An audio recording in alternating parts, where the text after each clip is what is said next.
앞으로 이 성가대를 통해서 여기 나오는 사람들이 지쳐있던 사람이 새 힘을 얻고 병든 사람이 악신이 떠나는 그런 일들을 경험하고 간증하는 그런 성가대의 찬양이 울려 퍼질 수 있기를 주의 이름으로 축원합니다. 목사님 안 계시니까 이제 마음대로 흉볼 수 있어서 아까 일부 예배 때는 뭐 본인이 소개를 해야 된다고 모르는 사이도 아닌데 그래가지고 사실 아마 이 교회에서 사모님 빼놓고는 제가 김 목사님하고 가장 오래 교제한 사람 중에 더 이상 없을 거다고 생각이 됩니다. 75년에 만나서 지금까지 목사님하고의 관계를 유지하고 있으니까 한 4, 5년 가까이 됐습니다. 그러면서 느껴지는 게 그렇습니다. 참 인생에 키 큰 사람들을 갖다가 거인이라고 그럽니다. 우리 김 목사님 거인 되려고 되게 노력했어요. 왜? 자기 컴플렉스가 키가 작으니까. 그죠? 근데 이제 그거보다 더 귀한 사람을 부를 때 거물이라고 부릅니다. 힘을 가지고 이런 어떤 것들을 주물럭거리면서 움직일 수 있는 사람, 권력을 가지고 움직이는 사람, 이는 거물이라고 얘기해요. 근데 그보다 더 한 단계 위에 있는 사람이 있다고 한다면 거장이라는 거예요. 어떤 부분에서 정말 뛰어나게 그 아름다움을 드러내고 모두에게 정말 존경을 받을 수 있는 사람, 그런 사람을 가리켜서 거장이라고 얘기하는데, 감히 제가 거짓말하면 지옥 가는 걸 알기 때문에 제가 거짓말을 하거나 아니면 아첨하는 게 아니라 45년을 지켜보면서 우리 김 목사님이 참 거장의 걸음을 걸어가는구나. 예수 그리스도가 33년을 살면서 공생의 사역은 딱 3년 반 하셨지만, 그러지만 정말 저 베드로같이 무지랭이를 불러서 전 세계의 복음의 최고의 제자로 만들어 세우고, 오죽하면 천주교에서는 그가 첫 번째 교황이라고 할 만한 그런 인물로 만드신 분이 주님이시잖아요. 그렇게 거장의 길을 걸어가신 주님을 잘 본받아서, 여기까지만 해야 되겠다. 제가 보면서 그렇습니다. 참 제가 45년 동안 하나님이 저에게 김 목사님을 알게 하고 같이, 사실 김 목사님이 성질이 좀 못됐잖아요. 다 아는 사이니까. 그것 때문에 제가 또 그 옆에서 커버하느라고 더불어 욕먹고, 근데 그것도 기쁘고 그럴 수 있는 부분이 되어서 얼마나 감사한가. 여러분 그 스파르타커스인가 뭐 이게 그 300이라고 하는 영화 생각나세요? 여기 문 아세요? 요 앞에 영화관 있는데 그 스파르타하고 그게 폰테네스 전쟁인가 뭐 그런 전쟁 할 때 그런 거를 기반으로 해서, 여기는 3만 명 정도, 3천 명인가 그 인구가 그것밖에 안 되는데 30만의 노예를 두고 그 사는 나라예요. 그 도시예요. 그러니까는 아이가 태어나면, 남자가 태어나면 전부 다 설교 늦게까지 해도 되죠. 가실 분들은 그냥 가세요. 하다가 그 이제 어떻든지 간에 이렇게 서론이 길면 집사람한테 이따가 혼나는데, 저 사람도 오늘 일부 예배 드렸으니까 얘기하지 마, 안 오고 그냥 다른 데 가서 예배 드렸어야 되는데 또 뭐라 그럴 것 같아요. 어떻든지 간에 그 훈련을 시켜서 하는데, 그 전쟁을 벌이는데 300명이 딱 골목을 지켜서 수십만하고 싸움하는 거예요. 그 싸움을 하는데 제가 감동을 받았던 게 뭐냐면, 그 300명이 다 죽어요. 전부 다 죽는데, 근데 손을 이렇게 마지막 좀 장면인데 손을 뻗으면서, 왕에게 손을 이렇게 뻗으면서 이렇게 얘기해요. 왕이여, 내가 당신하고 수많은 전쟁터를 겪었습니다. 여기까지 이렇게 쭉 지내와서 이제 오늘 드디어 왕하고 같이 죽는 이 자리가 됐습니다. 근데 당신하고 같이 있었던 시간이 너무 행복했습니다. 당신하고 같이 죽을 수 있어서, 당신을 위해서 죽을 수 있어서 너무나 기쁩니다. 제가 그 장면을 딱 보는데, 제가 예수님을 위해서 죽을 수 있는 게 얼마나 행복한 사람이냐. 제가 이런 거를 그때 그 은혜를 받았어요. 영화 보면서 그 은혜를 받았는데, 그러면서 제가 김원교 목사님하고 같이 살아왔던 45년의 시간은 나에게 정말 행복한 시간이었다. 왜? 그의 모습이 점점 하나님 나라의 하나님의 사람으로 거장으로 세워져 가는 모습을 보면서 아무도 생각하지 못했던 한국 교회가 그렇게 생각을 못했어요.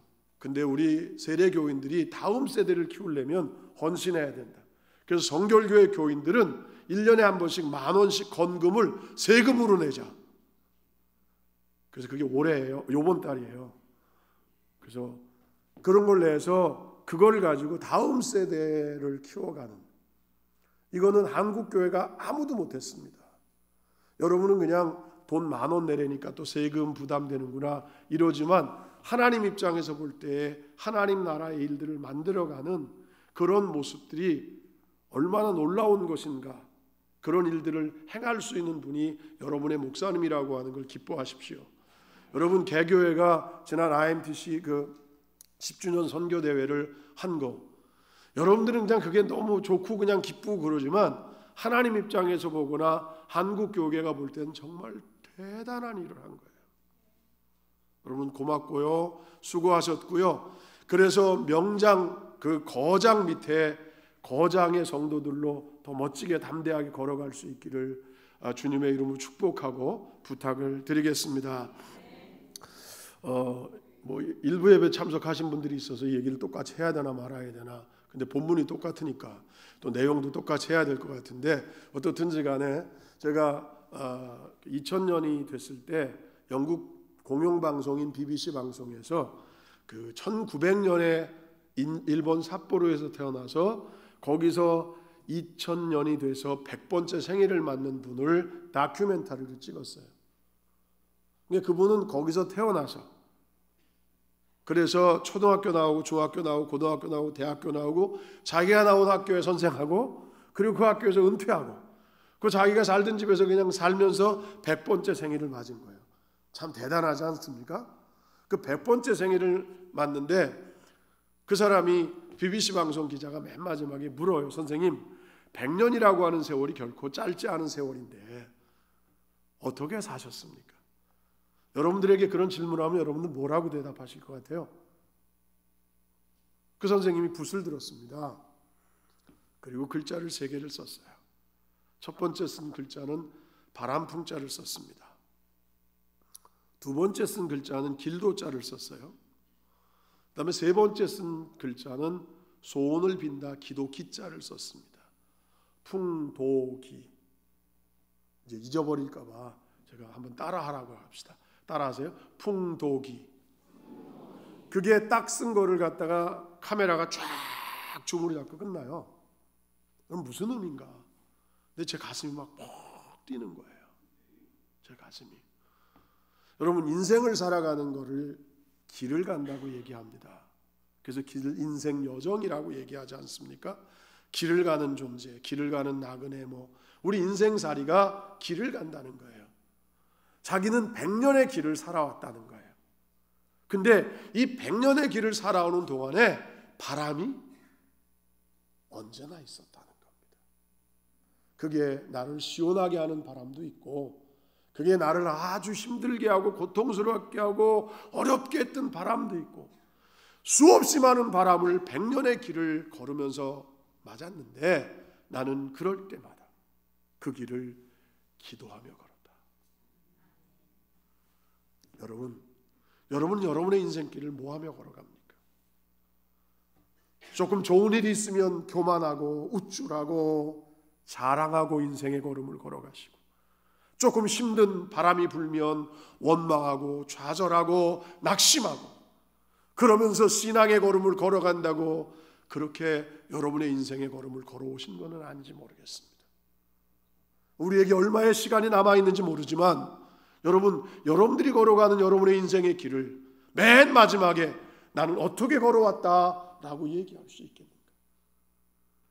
저는 주님이 십자가에서 나를 위해 죽으셨다는 사실을 생각할 때마다 눈물이 고입니다. 그리고 울 때가 많습니다. 기도하다 갑자기 눈앞에 십자가가 떠오르면 그럼 그냥 한없이 펑펑 웁니다. 너무 감사해서. 나 같은 놈, 나는 내가 하나님이었으면 절대로 나를 구원하지 않았습니다. 제가 김원교 목사님보다 조금 성품이 좋습니다. 그럼에도 불구하고 제가 제 자신을 바라보면 얼마나 악한지 모릅니다. 제 아내가 저한테 늘 화나는 것 중에 하나가 뭐냐면, 같이 이렇게 가면 제가 굉장히, 제 별명이 젠틀이에요. 이시잖아요. 제가 이강춘이잖아요. 그러니까 젠틀리. 제가 이시니까 목사님들이 다, 사모님들도 그래요. 만나면 사모님은 너무 좋겠다. 저렇게 좋은 목사하고 사니까, 저렇게 괜찮은 목사하고 사니까. 그럼 저희 집 사람이 확 열받아갖고 하는 말이, 살아봐. 사람들이 볼 때는 괜찮을지 모르지만 제가 제 모습을 보면요, 얼마나 못된지. 나도 내가 싫어. 나도 제가 싫어요. 나도 내가 싫은 나 같은 이 더러운 존재를 하나님이 나를 용서하셨다는 거예요. 나를 구원했다는 거예요. 이거 생각하면요, 너무 감동스럽습니다. 그런데 그 십자가의 사건이 정말 더 기쁘고 감격스럽게 다가오는 것은, 예수님이 십자가에 돌아가시면서 우리를 위해서 휘장을 가르쳤다는 거예요. 휘장을 가르쳤다는 거예요. 대제사장 외에 하나님과 교제할 수 없고 1년에 한 번만 교제할 수 있었던 그 공간을 확 갈라놓고 어느 누구든지 들어와서 하나님 앞에 구할 수 있는 특권을 주셨다는 거예요. 그거를 히브리서 기자가 이렇게 얘기하잖아요. 때를 따라 돕는 은혜를 얻기 위해서.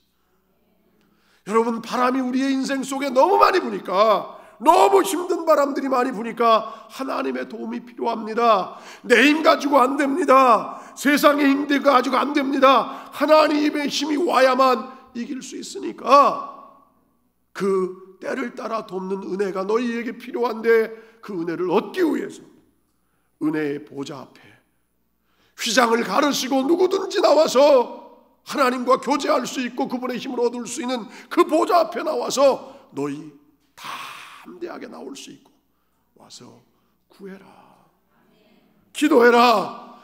여러분, 기도는 우리에게 하나님이 주신, 예수님이 십자가를 통해 주신 놀라운 특권이에요. 그 특권을 빼앗기지 않길 바랍니다. 그럴 때, 그 특권 속에 살아갈 때 여러분, 심한 바람이 불어도 이길 수 있는 거예요. 정말 허리케인 같은 것이 와서 우리를 저 하늘로 우리를 올려서 내팽겨 쳐도 거기서 살아갈 수 있는 능력이 은혜의 보좌 속에, 하늘 은혜의 보좌 속에 있기 때문에 주님은 우리에게 기도하라는 특권을 주셨어요. 여러분, 기도하며 살아갑시다. 새벽 기도는 너무 복된 겁니다. 여러분, 제가 홍콩에서 나온 아티클 하나 봤습니다. 그 아티클에 보면 한국은 정말 이상한 나라라는 거예요. 한국은 벌써 망했어도 망할 나라는 거예요. 한국이 정치를 잘하나? 한국이 가지고 있는 자원이 풍성한가? 한국이 땅덩어리가 넓은가? 아무리 한국을 연구해봐도 한국은 잘 살 수 있는 요소가 하나도 없는 나라라는 거예요. 근데 잘 산다는 거예요. 경제 10국 대국에 들어가고 어쩌고 저쩌고 이해를 못한다는 거예요. 내가 그 이해를 알아요. 그걸 알아요. 정답을. 여러분, 새벽마다 부르짖는 부르짖음이에요. 이게 기도가 자꾸만 약해지니까 나라가 힘든 거예요. 어려운 거예요. 여러분, 제가 국군 중앙교회도 가서 새벽에 지금 국방장관 된 장경두 그때 합참 의장이었어요. 나와갖고 앉아있더라고, 내정자가. 새벽에 나와서 기도해요. 여러분, 하나님이 이 민족을 돕는 거, 기도할 때 돕는 거예요. 그래서 부탁해요. 교단을 위해서, 민족을 위해서, 세계 선교를 위해서 기도의 특권을 놓치지 않을 수 있는 여러분 다 될 수 있기를 주의 이름으로 간절히 축원합니다. 여러분, 우리가 이 특권을 갖고 살아도 우리 살아가는데 참 쉽지 않아요. 되게 어려운 일들이 많이 와요. 특별히 교회 생활 하다 보면, 맨 처음엔 교회 생활하는 게 되게 좋아요. 재밌어요. 그죠? 여러분, 교회 생활 Are you happy? 어때요? 그러면 맨 처음에 은혜 받은 사람들은 해피해요 뭐 이러면서 막 이렇습니다. 근데 한 장로님서부터 최 장로님 어디 계세요? 장로님들은 인상 많이 쓰고 있어. 왜냐하면 이게 교회 일이 참 힘들거든. 그럼 제가 김종현 장로를 한 34년 좌우지간 뭐 저기 역곡에 있을 때 그 평신도로 있을 때부터 알던 사이니까 그분이 교회 어떻게 나온 줄 알아요? 저한테 이런 고백을 하더라고. 나는 마태복음 11장 28절에 수고하고 무거운 짐진 자다 다 내게로 오라 그래가지고 쉬게 한다 그래가지고 평안이 있어서 교회 나왔다니까 이제 교회 나오니까 너무 좋더라는 거야. 그 촌사람이 말이에요. 서울 올라와서 20대 후반에 막 거칠게 막 힘들게 살니까 얼마나 찌들렸겠어요. 근데 막 성경이 그래서 새벽 교회 나왔는데 그게 교회 여기 와가지고 하는데 너무 좋으니까 막 주일날 예배뿐만 아니라 수요일날 새벽기도 막 나오는 거야. 그 막 은혜가 넘쳐서 너무 기분 좋다는 거예요. 그러니까 6개월 지나니까 목사님이 학습받으라고 받았대요. 자기는 좋아서 세례 받으라고 세례 받았대요. 조금 있으니까 주일학교 교사하라고 그러더래. 했대. 뭐 그러면 성가대 하라고 했고 집사하라고 그래서 했고 하다 보니까 재정 맡으라고 했고 지금은 오후 예배잖아요. 교회는 그때는 새벽에 자기가 목사님보다 일찍 나와서 새벽 기도 때 일찍 나와가지고 그 다음에 저녁에 헌금 나오면 다 짓게 하고 목사님 갖다 드리려면 목사님 퇴근했어. 자기는 더 늦게까지 있는 거야. 교회 생활 하다 보면 그렇잖아요. 맨 처음에는 너무 좋은데 일이 너무 많아. 점점 많아지면 기쁨도 빼앗기고 그런 모습들이 얼마나 많아요. 이런 것처럼 여러분 교회 맨 처음에 성경도 대하면 꿀송이보다 다릅니다. 너무 좋아서 성경을 막 읽지만 여러분 성경을 쭉 대하다 보면 어려운 말씀이 있어요 없어요? 여러분 힘들게 다가오는 말씀이 있어요 없어요? 그럴 때 여러분 어떻게 하는데? 오늘 본문이 그런 거예요. 따지면 제자들이 예수님 맨 처음에 따라다닐 때 너무 좋았어. 왜? 예수님 따라다니니까 막 병 막 고치네. 예. 여러분 그때 한번 여러분들이 거기 있었다 그러면 여러분 어땠을 것 같아요? 죄송합니다. 생각을 안 하는데 내가 괜히 이렇게 또 이제 머리가 좀 빠져도 괜찮아요. 그 생각 좀 하면서 성경을 읽을 때도 조금 어떻든지 간에 막 좋아서 막 그래 잘 따라다니는 거야. 그냥 그물도 버리고 집도 버리고 뭐 배도 버리고 주님 잘 따라다녀서 5,000명을 물고기 2마리 버리도 5개 갖고 먹이고 여러분 그거 나눠줄 때 기분이 어떻겠어? 그거 나눠줄 때 기분이 어땠어요? 막 얼마나 좋았겠어. 그래 막 좋아. 근데 맨 처음엔 좀 좋은데 좀 시간 지나니까 주님이 하시는 말씀이 점점 어려워지기 시작하는 거예요. 부담되기 시작하는 거예요. 오늘 본문의 17장 시작할 때 그런 거예요. 여러분 꼴보기 싫어가지고 교회 안 나오는 사람이 있어 없어? 여러분 인생 살면서 실족하게 한 적 있어 없어? 그러면 연자맷돌 메고 가야지. 왜 여기 앉아 있어? 오늘 성경에 그렇게 얘기했어요. 사람이 실족하게 하지 않을 수 없다. 그러나 실족하게 하는 사람에게는 연자맷돌을 쥐고 바닷속에 빠지는 게 더 낫다. 여러분 이 말씀이 여러분들에게 어떻게 다가와요? 에이 목사님 때문에도 시험 들어서 나가는데요. 그 나 정도야 뭐 괜찮아요. 이러고 넘어갑니까? 어떻게 합니까? 그 다음 말씀 여러분 인생 살면서 제일 힘든 거 어려운 게 뭐냐? 그냥 제가 답을 제가 얘기하는 답을 얘기할게요. 저는 용서가 제일 어려워. 용서가. 여러분 그래요? 안 그래요? 용서했대. 근데 남아있어. 용서했대. 근데 또 얘기해. 용서가 안 돼. 이거 우리 집안 얘기인데 해 말어 여보. 우리 아버님이 제가 신학교사 제가 막내예요. 근데 우리 어머니 아버지가 다 저한테 세례를 받았어요. 그러니까 난 크리스찬 가정에서 제가 자라서 이렇게 멋진 목사로 지금 이렇게 안 믿는구나. 좌우지간. 근데 제가 신학교 4학년 때 막내인데 우리 아버님이 바람을 피다가 잡혔어. 현장에서 어머니하고 내가 가서 잡았어.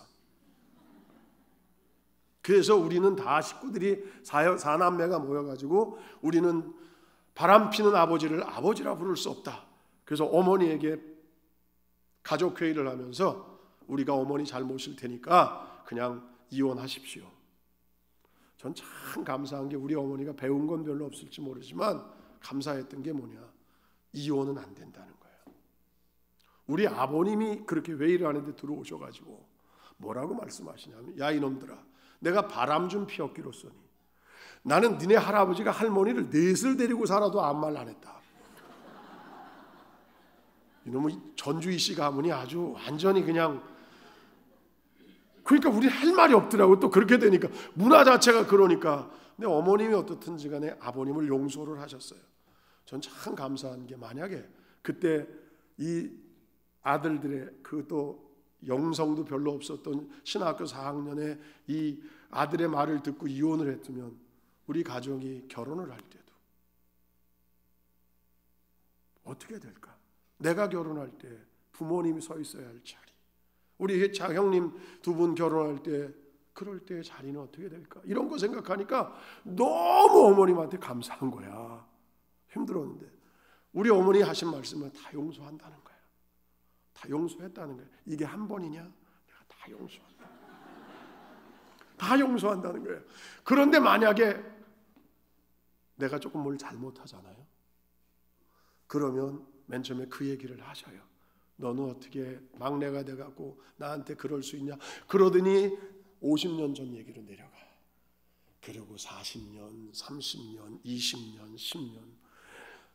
그거를 우리 어머니 너무, 지금 90세인데 지금도 얘기하면 똑같이 얘기해. 야, 안 잊어버려, 안 잊어버려. 용서하셨대.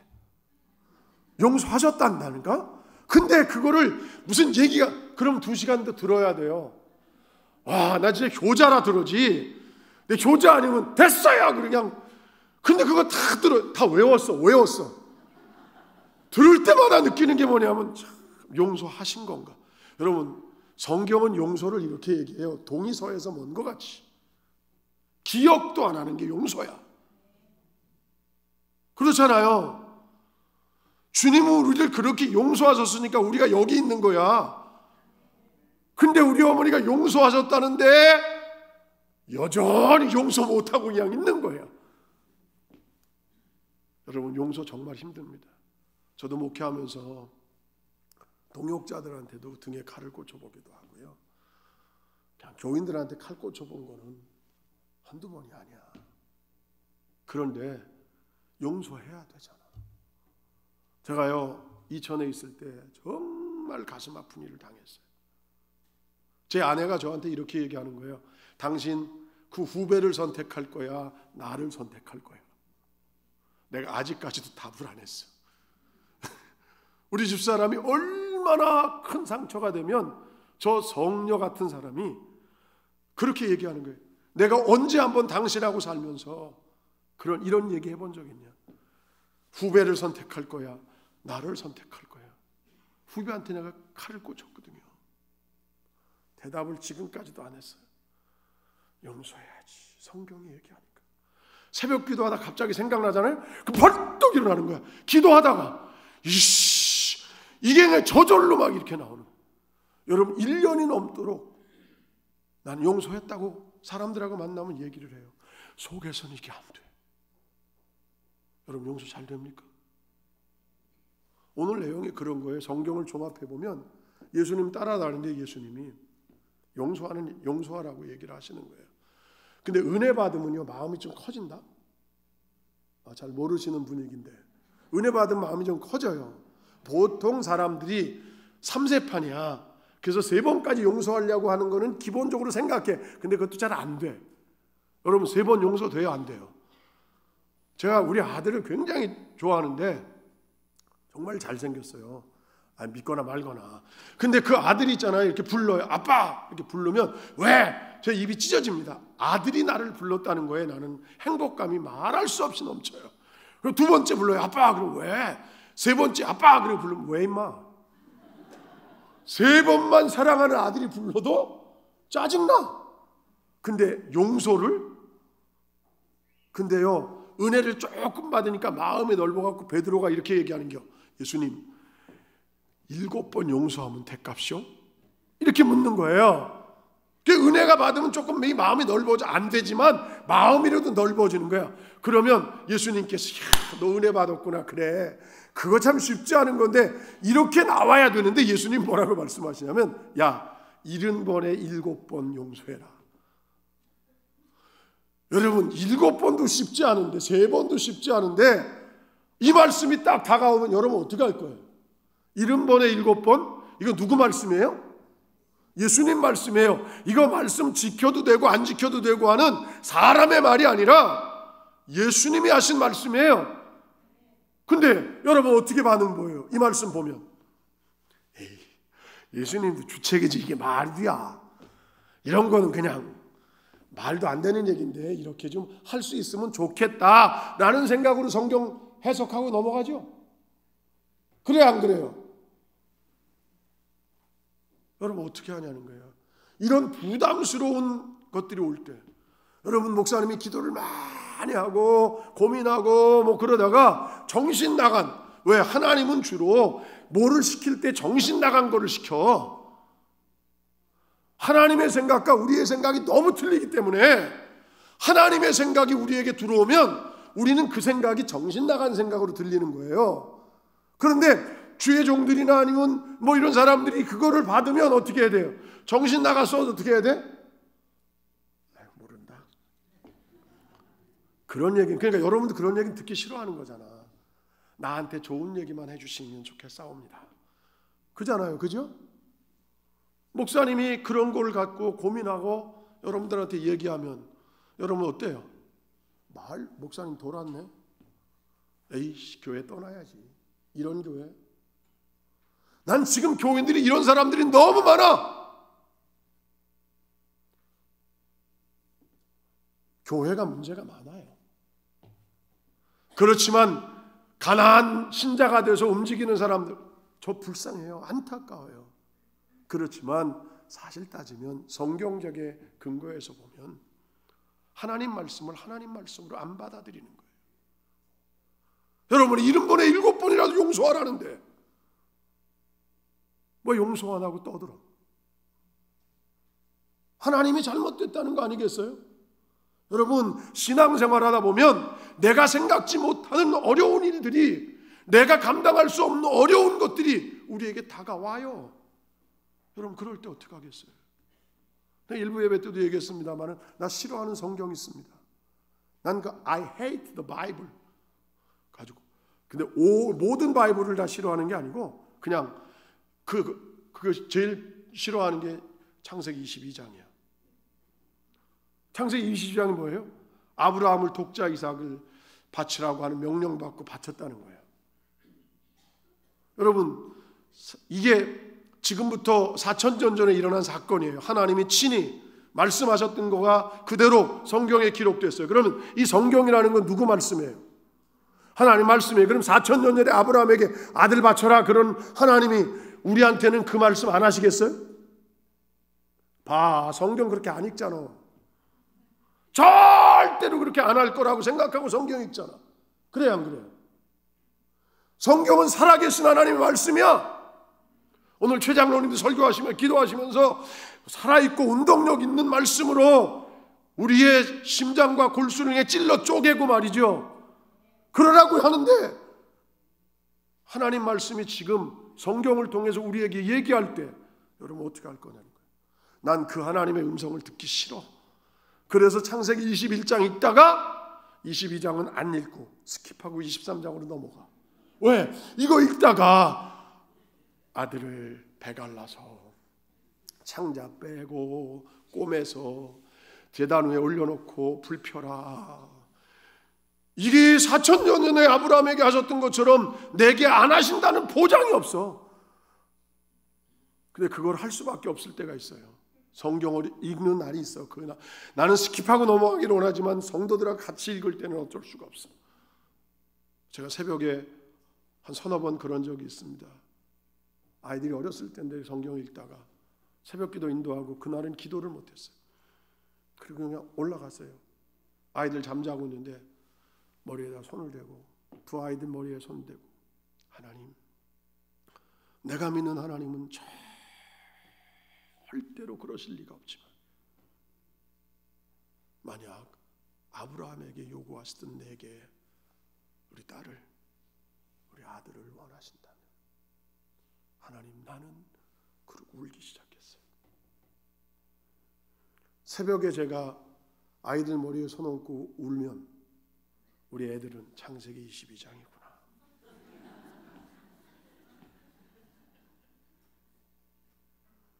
여러분에게 독자를 바치라고 하면 어떻게 하실 거예요? 내가 잘못 들은겨. 그럴 리가 없어. 내가 정신 나간겨. 그 틀린 거야. 여러분 그렇게 반응 보이지 않습니까? 목사님이 기도하다가 찾아오셔서 장로님 집 내놔야 되겠다. 교회 나가라는 소리구나. 우리 목사님 좀 기도하시는 척하더니 정신 나갔네. 여러분 반응 그렇게 보이지 않습니까? 여러분 성경을 어떻게 대하십니까? 고지고대로 대하십니까? 아니면 내 상황과 형편과 처지에 따라서 내 멋대로 해석하고 살아가십니까? 이런 모습이 제자들과 주님 사이에 텐션이 있을 때, 그럴 때 오늘 5절에 제자들이 이렇게 얘기하는 거예요. 주님, 우리에게 믿음을 더해 주세요. 여러분 여기서 얘기하는 내용은 그거예요. 문제가 일어났는데 이 문제는 믿음의 문제다. 우리의 믿음이 작은 문제다. 그래서 믿음을 더해 주십시오. 여러분 그렇게 구하니까 예수님께서 정말 네가 정복을 받다. 정말 바로 왔다. 그래서 말씀하시는 게 뭐예요? 너희가 정말 잘 구했는데 그래 겨자씨 안 할 만한 믿음이 있으면 뽕나무를 바다에 심겨라 해도 심겨질 거다. 그들이 순종했을 거다. 여러분 나무가 짠물에 살 수 있어요, 없어요? 믿음이 있으면 가능하다는 거예요. 이게 주님 말씀이에요. 이해되십니까? 문제는 내가 70번에 7번 용서 못하는 거, 내 더러운 성품이 그래서 그래요. 환경이 그래서 그래요. 내 자존심이 허락하지 않아서 그래요. 그러나 더 중요한 거, 믿음이 없어서, 내 믿음이 작아서 그런 거예요. 여러분 신앙생활하고 교회생활하면서 수없이 여러분들이 이해할 수 없는 그런 말씀이나 상황들이 여러분들에게 다가올 텐데, 그럴 때 여러분들이 기억하셔야 될 게 있어요. 그것은 내 믿음의 문제라는 거예요. 전 성경을 읽으면서 제일 억울한 게 2000년 전에 제가 갈릴리에 태어났어야 된다는 거예요. 뭐냐? 2000년 전에 갈릴리에 태어났으면 나는 예수님의 제자가 됐고, 안 믿네. 내가 최초로 무리를 걷는 사람이 됐을 건데 난 다른 거 부럽지 않아. 내가 그거를 왜 베드로에게 빼앗겼나? 나 성경 읽으면서 억울해 죽겠어. 다른 건 하나도 안 하고 그런데 내가 무리를 걷는 최초의 사람이 되고 싶었던 거예요. 나는 정말 그거 읽을 때마다 짜증나, 화나. 베드로는 무슨 복이 많아서 내가 2000년 전에 태어났어야 되는데. 여러분 그 갈릴리 호수가 크지도 않은데 풍랑 사건이 여러 번 있잖아요.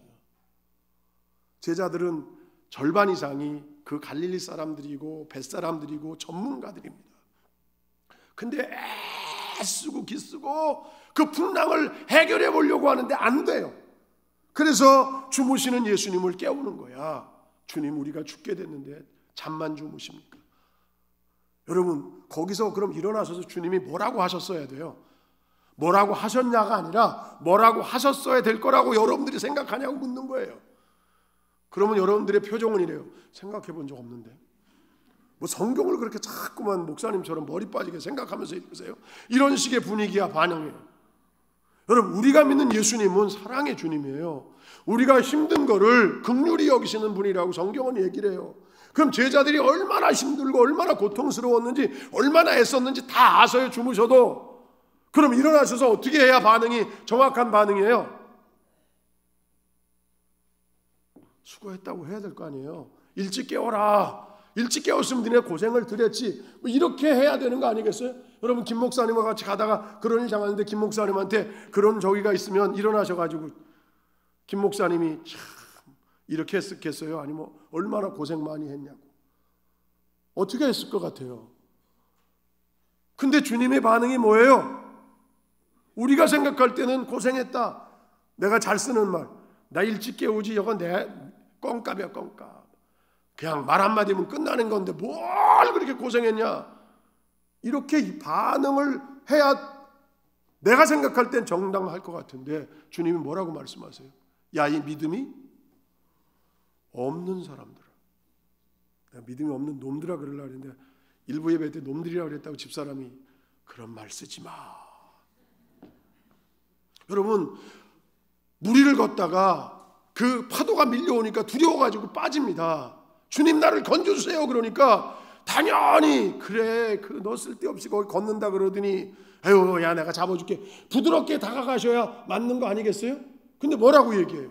야, 이 믿음이 적은 자야. 여러분, 풍랑이 있는 건데 배가 깨지게 생겼는데 주님이 얘기하는 건 저 풍랑이 문제야. 배를 잘못 저어서 그래. 너희들의 실력이 문제야. 이런 얘기 하시지 않잖아요. 무슨 얘기를 하세요? 내 믿음의 문제라는 거예요. 부탁합니다. 여러분의 삶 속에 생기는 여러 가지 문제들이 있어요. 그거 남편 잘못 만나서 그래. 색시가 틀려서 그래. 내가 조상을 잘못 만났어. 교회를 잘못 만났어. 목사님이 시원찮아. 장로님이 어찌. 그런 얘기 하지 마라. 이런 말씀 앞에 내가 이해할 수 없고 힘든 상황이 올 때 내가 믿음이 작아서 시험 드는구나. 그래서 여러분들이 할 일은 뭐예요?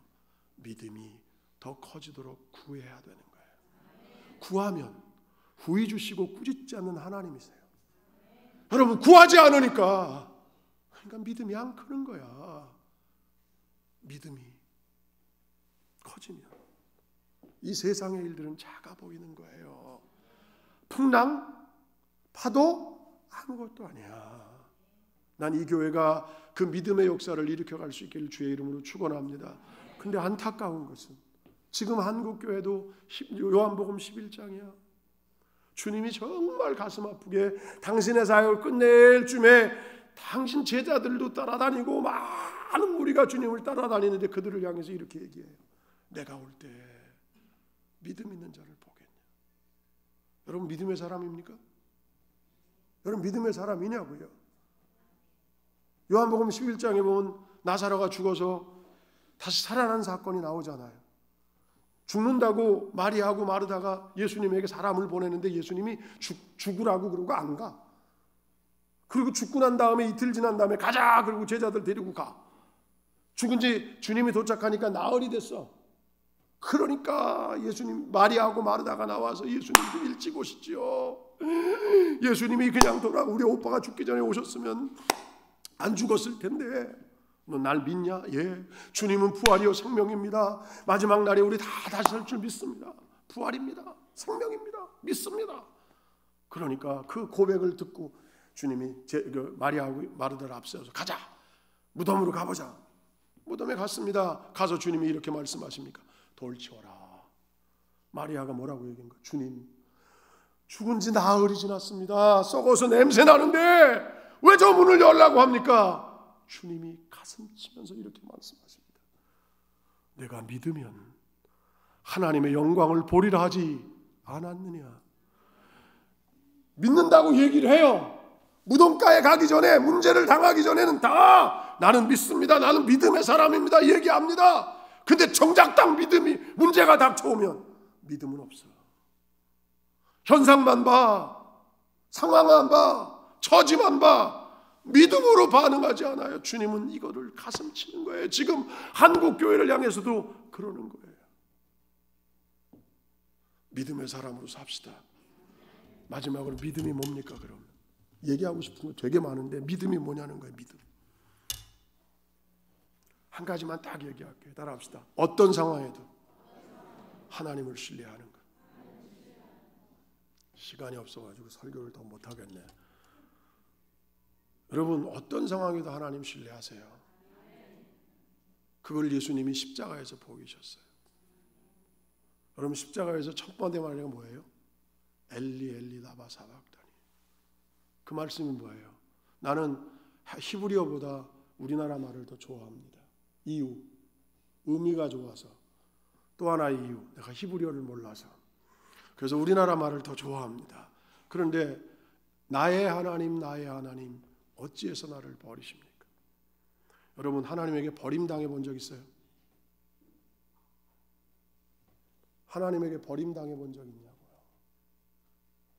예수님이 얼마나 처절하게 하나님에게 버림당했냐. 온 세상이 깜깜해졌습니다. 초절에 완전히 단절됐습니다. 전에 십자가에 달리기 전에 예수님과 하나님의 관계는 이런 겁니다. 아버지, 내 기도를 들으심을 감사하나이다. 예수님 지금 기도 아직 안 했거든. 근데 다 들으신다는 거야. 다 아신다는 거야.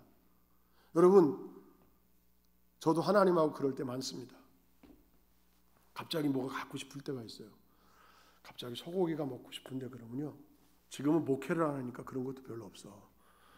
영역이 떨어져서 그런가 봐요. 근데 그러면 조금 이따 전화 옵니다. 장로님이, 목사님 소고기 먹으러 갈래? 횡성으로. 그래서 왜요? 근데 아니 갑자기 꽁돈 생겼는데 목사님 생각나네. 내가 먹고 싶다는 거 어떻게 알았는지 하나님의 응답이야. 신발이 다 떨어져가지고 아이씨 구두 하나 사마라. 그러고서 누가 갖다 놔. 여러분, 저 같은 사람도 시원찮은데 하나님하고의 교제가 이런 교제가 있어요. 주님하고의 하나님하고의 교제는 더 말할 수 없을 거 아니에요. 그런데 그 관계가 완전히 끊어졌어요. 소리도 안 듣고 온 세상을, 그걸 갖다가 고린도 후서 5장에 보면 하나님이 예수님의 십자가를 향해서 죄로 삼으셨다. 저 죄덩어리 저거. 난 저걸 절대로 볼 수 없다. 여러분, 하나님의 아들을 하나님께서 죄덩어리로 딱 완전히 버리신 거예요.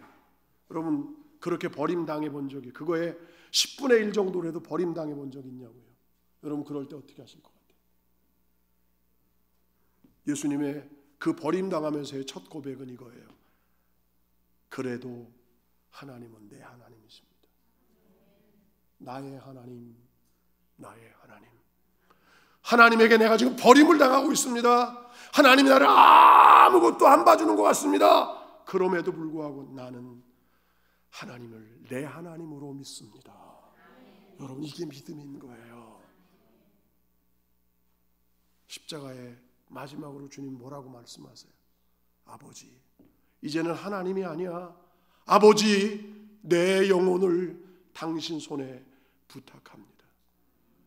버렸다고 생각하는데 버림받은 존재가 변함없이 하나님을 향하여 철저하게 신뢰합니다. 여러분, 여기에 부활이 있는 거예요. 여기에 승리가 있는 거예요. 여러분, 믿음 생활하면서 믿음은 이것이니고 세상을 이긴다.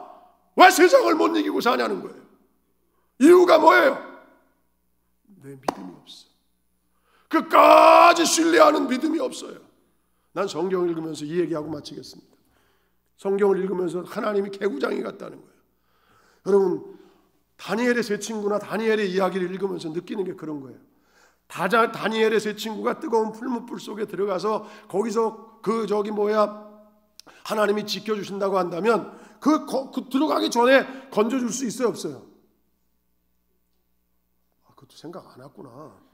아니, 전능하신 하나님이 뜨거운 풀무불 속에서 그 사람들이 눈썹 하나 안 타고 머리카락 안 타고 옷 하나 그걸 쓸리지 않고 살 수 있도록 지키시고 보호하시는 그 하나님이라면 거기 들어가기 전에 건지시 뭐하러 거기까지 들어가게 해가지고 얼마나 가슴이 그렇겠어요. 내가 다니엘의 세 친구라면. 그잖아요? 다니엘도 마찬가지잖아요. 뭐 한다고 밤새고 그 사자굴 속에 집어넣어 거기서 사자들이 아무것도 못하게 해놓고 그거 살려낼 것 같으면 사자굴 속에 들어가기 전에 그리 아니하실지라도 뜨거운 풀무불 속에라도 우리는 들어갈 수 있습니다. 하나님이 거기서 건져내시지만 가지 않게 하실 거지만 간다고 할지라도 우리는 신뢰합니다. 하나님 일부러 보시는 거예요. 사자굴 속에 들어갈 때까지. 그 전에 건져줄 수 있지만 끝까지. 왜? 주님 우리의 믿음 보기 원하시거든요. 뜨거운 풀무불 속에 들어가기 전에 충분히 구원해 주실 수 있지만 그러나 우리의 믿음을 보시는 거예요. 왜? 믿음은 하나님을 기쁘시게 하는 거니까. 하나님의 기쁨이 될 때, 그럴 때 하나님의 역사가 하늘로부터 우리의 삶 속에 드러나게 돼 있으니까. 여러분, 어떤 상황에도 하나님을 신뢰합시다. 여러분, 순교자들이 칼에 찔리면서 총에 맞으면서 목을 매 달려 죽으면서까지 하나님을 신뢰했던 그 신뢰 때문에 우리가 지금 여기 믿음의 걸음을 걸어갈 수 있는 겁니다.